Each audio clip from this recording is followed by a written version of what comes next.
우리 하나님의 말씀 함께 보시겠습니다. 사도행전 1장 3절 우리 한 구절 함께 보시겠습니다.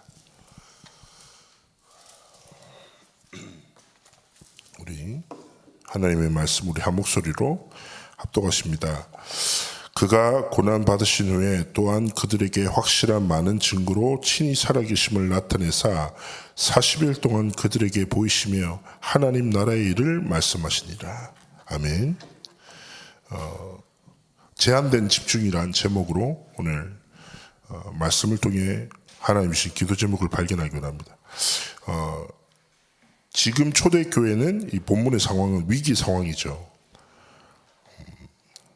그때 예수님께서 중요한 40일 동안 하나님 나라의 일을 설명하시고 중요한 미션을 주셨습니다.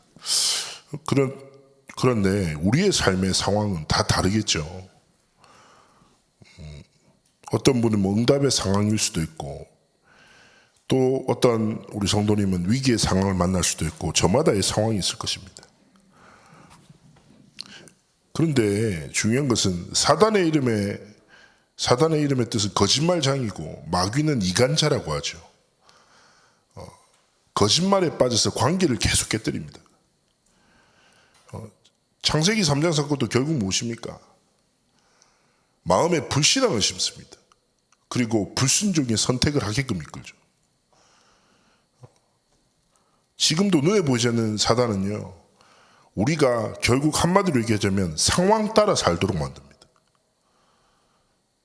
응답이 오면 응답 따라 살고, 성공하면 성공 따라 살고, 문제 오면 문제 따라 살고, 위기 오면 위기 따라 살고, 사람과의 갈등이 온다 갈등 따라 살도록 계속 뭡니까?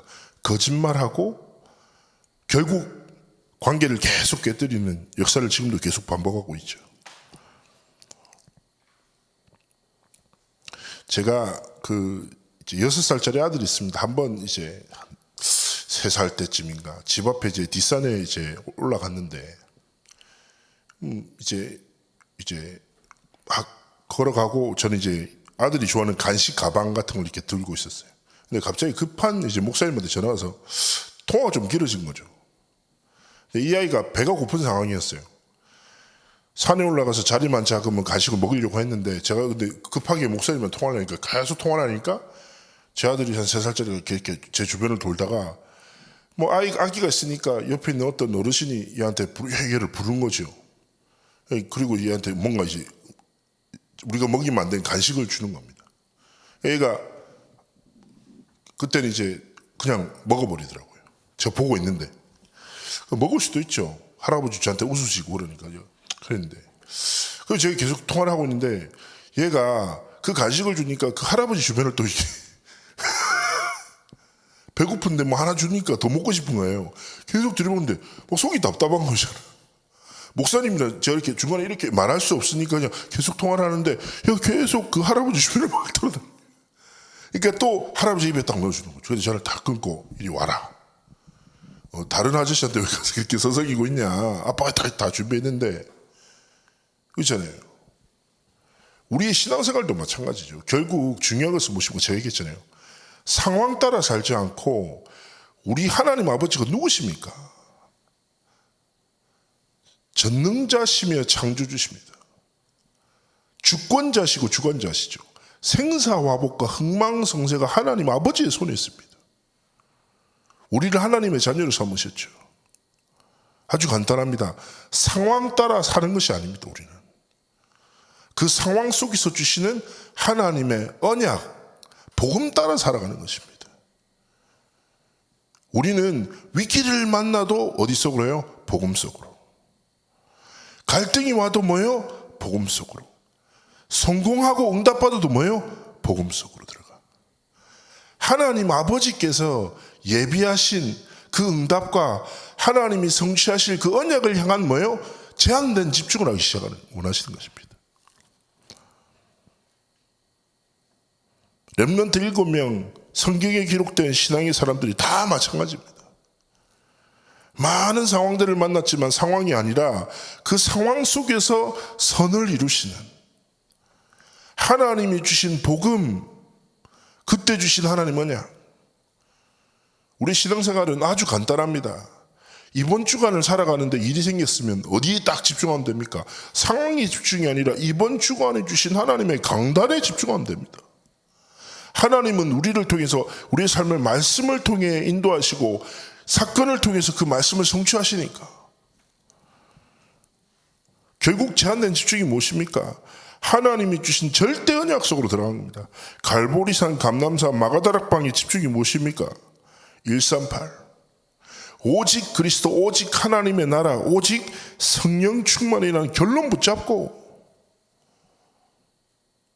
모든 상황 속에서 그리스도의 이름이 증거되고 하나님의 나라가 임하고 성령 충만함의 권능을 입어 모든 것을 행하는 증인이요 제자의 길을 걸어가기 원하시는 것입니다.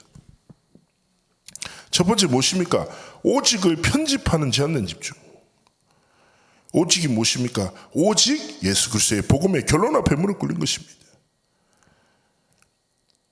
그리스도의 삼직, 하나님 만나는 길을 여신 참 선지자, 모든 저주와 재앙을 깨뜨리신 참 제사장, 사단의 일을 완전히 멸하시고 완전히 승리하신 참왕 되신 그리스도.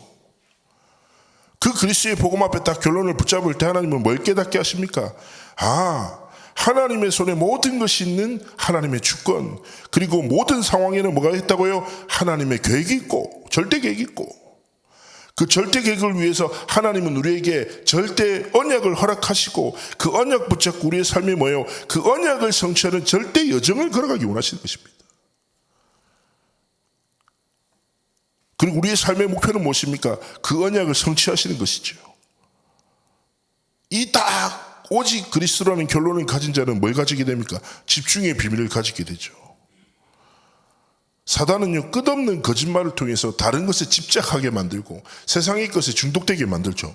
그러나 하나님이 원하시는 건 무엇입니까? 집중. 언약과 복음에 집중할 때 하나님은 기도의 깊은 비밀을 누리게 하십니다. 그 기도의 능력을 통해서 하나님은 하나님이 주신 원래의 축복을, 시공간 초월의 축복을, 그리고 하나님의 형상과 세상 살릴 빛, 말씀의 생명력을 통해서 우리의 삶에 역사하시는 것이죠. 결국 무슨 말입니까? 오직 그리스도에 집중하면 우리의 삶에 하나님의 능력이 나타난다. 이번 주 주실 말씀처럼 진짜 영적인 힘을 하나님이 주시고 세상 살릴 하나님의 지혜를 그리스도 이름 안에서 우리에게 주신다. 그렇기 때문에 우리 오늘 많은 상황이 있겠죠. 그렇지만 상황이 아니라 그 상황 속에서 하나님의 중요한 계획에 집중하기 원하시는 것입니다. 두 번째입니다. 유일성을 설계하는 제한된 집중입니다. 유일성이 무엇입니까? 하나님의 나라와 그 일을 말하죠. 이것을 40일 밤낮 동안 설계했습니다. 또한 마가다락방에서 하나님 나라의 응답이 임할 때까지 10일간 설계했습니다. 마지막으로 하나님 나라가 성취되는 것을 집중했습니다. 성경에 계속 기록하고 있죠. 이것이 24며 25 하나님 나라를 기다리면 하나님은 영원이라는 응답을 주시는 것입니다. 그렇습니다. 우리의 삶에 오직 그리스도라는 오직에 집중하는 비밀이 있을 때 하나님은요, 하나님의 나라의 일을 깨닫게 하시고 이러십니다. 하나님의 나라는 세 가지 의미가 있다고 생각합니다. 첫 번째는 무엇입니까? 우리의 배경이죠. 하나님이 우리를 천국 시민권자로 부르셨습니다. 우리 이 땅 가운데 살아가지만 하나님 나라 백성 아닙니까? 본향 아닙니까? 두 번째는 하나님의 나라의 일은 우리가 반드시 이뤄나가야 될 사명입니다. 우리는 가는 곳마다 뭐합니까? 그리스도의 이름을 힘입어 하나님의 나라를 이뤄나갑니다. 우리가 가정 현장에서 오직에 집중한다. 그러면 하나님이 유일성의 응답으로 우리가 오직의 비밀을 붙잡는 현장마다 하나님의 나라를 이루십니다. 우리의 가정 현장이 뭐예요? 하나님의 나라가. 언제요? 그리스도를 붙잡을 때. 우리의 직장 현장에서 하나님의 나라가 임합니다. 언제요? 오직의 결론 붙잡을 때. 우리 자녀들과 후대들의 모든 인생의 길에 하나님의 나라가 임합니다. 언제요? 오직 그리스도를 붙잡을 때. 그리고 마지막 하나님 나라 무엇입니까? 본향이죠. 우리 소망입니다. 이 땅 가운데 살아가나 하나님 나라를 배경 삼고 하나님의 나라를 이루어나면 살다가 결국 하나님의 나라로 돌아가는 것입니다. 그래서 하나님 앞에서 우리의 오늘이 뭐요? 하나님의 나라를 이루는 임하는 25. 다른 것이 아니라 하나님이 성취하시는 영원이라는 응답을 남기는 증인의 길을 걸어가기 원하시는 것이죠. 세 번째 결국 무엇입니까? 재창조를 디자인하는 제한된 집중입니다. 바로 성령 충만함이죠. 그리스도의 결론 난 자가 하나님의 나라를 이루며 현장에 딱 나갈 때 하나님은 재창조 역사를 일으키십니다. 그것이 무엇입니까? 베드로와 요한이 안전뱅이를 주목하며 바라보다가 내게 있는 것 예수 그리스도를 일으키죠. 사마리아 사람들이 한 마음으로 복음의 말씀을 들을 때 치유됩니다. 바울팀이 선교 지역에 나가기 전에 집중했는데 무속인, 귀신 들린 점쟁이, 우상숭배로 병든 자 그 지역을 장악하고 있는 영적 재앙이 완전 무너지는 것이죠. 결국 무엇입니까? 아까 말씀에 기록된 겁니다. 그리스도를 붙잡을 때 뭐예요? 하나님의 말씀이 성취된다. 우리의 삶의 길은 아주 단순합니다. 오직 그리스도의 이름, 복음을 날마다 붙잡고 내가 무엇을 하든지 하나님의 나라를 소망하며 하나님의 나라를 이루어나가는 삶을 살아갈 때 하나님은 성령 충만함의 권능을 주시고 현장에 하나님이 예비된 계획과 하나님이 작정된 영혼들을 회복시키고 살리시는 것입니다. 결국 138의 언약을 붙잡고 살아갈 때 그 속에 무엇이 있습니까? 모든 것이 있습니다. 138의 응답 속에 치유가 있고 138의 응답 속에 237의 문이 있고 138의 언약 속에 전도와 선교와 렘넌트 운동의 모든 응답이 담겨 있습니다. 결국 전도가 무엇입니까? 다른 영혼에게 138의 결론을 전하는 거예요. 선교가 무엇입니까? 237 모든 나라의 138의 복음의 비밀을 증거하는 것입니다. 렘넌트 운동이 무엇입니까? 다음 세대들 후대들에게 138의 언약을 전하는 것입니다. 근데 류 목사님이 전에 이제 결혼식에 주례하시는 거를 이제 들으면서 그런 말씀하셨거든요. 자녀 교육은 앞모습이 아니라 뒷모습이다라는 거예요. 제자 운동도 뭡니까? 앞모습이 아니라 뒷모습이라는 거예요. 무슨 말입니까? 내가 말하는 거 말고 그건 앞모습이고 뒷모습은 무엇입니까? 내가 살아가는 거. 하나님이 주신 삶의 여정 속에 수많은 상황들을 만날 때 후대들과 많은 제자들 앞에서 우리의 앞모습이 아니라 뒷모습이 뭐예요? 138. 진짜 내 삶의 상황 속에서 누가 봐도 낙심할 수밖에 없어. 소망이 안 보여. 그때 138의 언약 붙잡고 하나님이 주신 소망을 딱 바라볼 때 뭐가 시작됩니까? 렘넌트 운동과 제자 운동과 70제자의 운동이 시작되는 것입니다. 그래서 우리가 오늘 갈보리산, 감남산, 마가다락방에 완전 제한된 집중을 할 때 하나님은 개인에게 뭐예요? 보좌의 능력으로, 산업에는 시공간을 초월한 역사가, 237에는 선교할 수 있는 빛이 임합니다. 결론적으로 하나님이 우리의 삶과 교회와 모든 업의 주인 되셔서 모든 문을 여시는 것입니다. 복음을 아는 사람은 많지만요, 복음으로 살아가는 사람 많이 없습니다. 오늘 우리가 많은 상황 속에서 많은 사람들과 함께 많은 말들을 하고 살아가겠지요.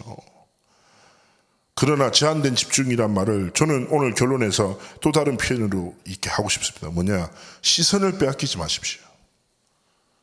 우린 자칫해 버리면 눈에 보이는 것 따라 살아요. 그죠? 눈에 보이는 것 따라 말하고 눈에 보이는 것 따라 선택하고 눈에 보이는 것 따라서 모든 것을 움직입니다. 제한된 집중이 무엇입니까? 시선을 빼앗기지 않는 거예요. 눈에 보이는 모든 것을 지으신 하나님의 목적과 이유, 정말 하나님만 바라보고 138의 진짜 약속을 붙잡고 오늘 하루 영적으로 승리하는 증인의 길을 걸어가시기를, 그리고 하나님이 여시는 문의 응답을 통해서 최고의 영광 돌리는 승리의 날이 되시기를 주의 이름으로 축복합니다. 제가 한번 기도합니다.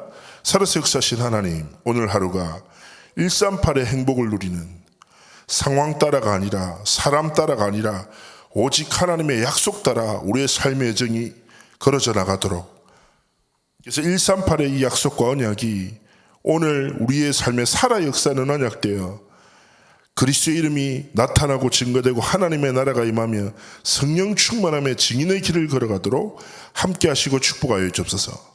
감사드리며 살아계신 주 예수 그리스도의 이름으로 기도합나이다. 아멘.